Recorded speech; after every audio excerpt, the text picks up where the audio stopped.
Job chapter 42. Job said, No one can oppose you, because you have the power to do what you want. You asked why I talk so much when I know so little. I have talked about things that are far beyond my understanding. You told me to listen and answer your questions. I heard about you from others.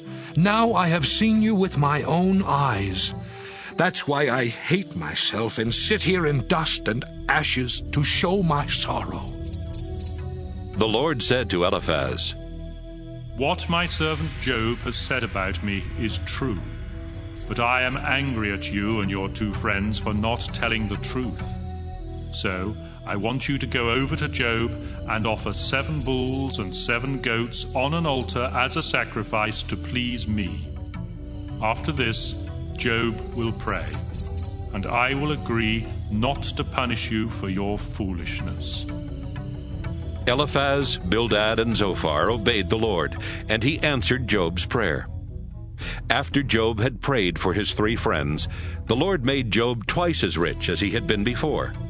Then Job gave a feast for his brothers and sisters and for his old friends. They expressed their sorrow for the suffering the Lord had brought on him, and they each gave Job some silver and a gold ring. The Lord now blessed Job more than ever.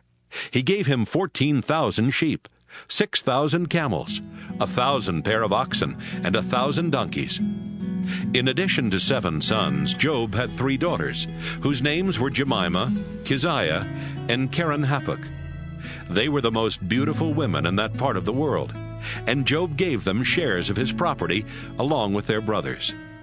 Job lived for another 140 years, long enough to see his great-grandchildren have children of their own. And when he finally died, he was very old.